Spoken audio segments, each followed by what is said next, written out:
Maailma on täynnä uskomattomia tarinoita, mutta vain yksi kertoo kaveristani Taistosta. Olen kuullut sen häneltä itseltään, ja Taisto ei pahemmin valehtele. Näin se kuuluu, ja se on karmea tarina. Kuljetin bussia sinistä, ja kaverit alkoivat inistä. Ajelet liian hiljaisesti, kauan mun pinnani kesti. Mutta viimein mä päätin näyttää ja hevosvoimia käyttää. En tiennyt, että lysti on kallista, kun peruuttelin bussia tallista. Ja tarina alkaa. Panin kaasulle jalkaa ja vedin ykkösen sisään. Aloin kaasua lisää ja tempasin portista oikeelle. Pyörät ne vaikuttis oikeelle, kun vedin 2 vanteella. Ja heittelin ranteella sisälle, nyt on nelosta. Joku kirkasi pelosta, kun mä hirveesti kiihdytin ja itteeni viihdytin. Ja jätkä suojatieltä näytti mulle kieltä ja se just pääs karkuun. Ja rupes kauheesti parkuun. Tuli pikkunen huoli, kun yksi kollikissa kuoli, mut niitähän on muutenkin liikaa.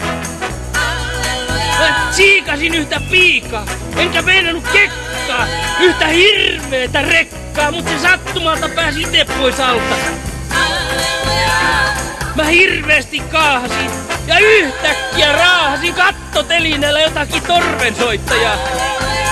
On monta koittajaa, jotka kyllä ajaa kovasti, mutta enpäs löydä voittajaani.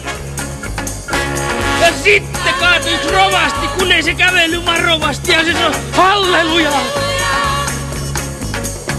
Sitten tuli kapea kuja ja minä vedän nastalaudassa.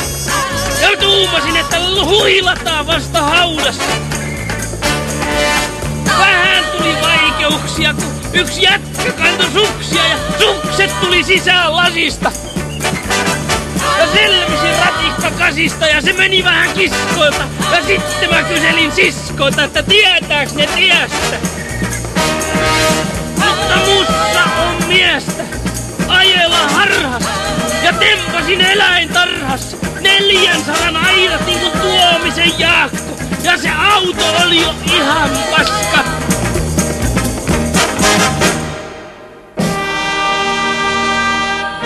Taitas olla parempi. Vähän ajatella.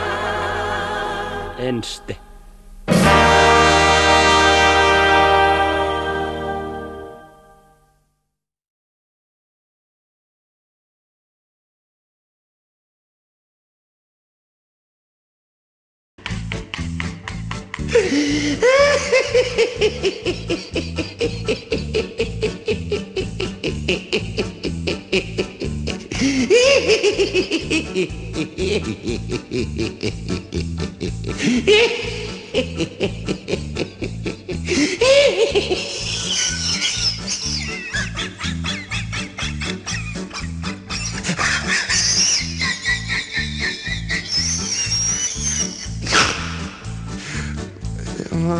Koko ittees puppe.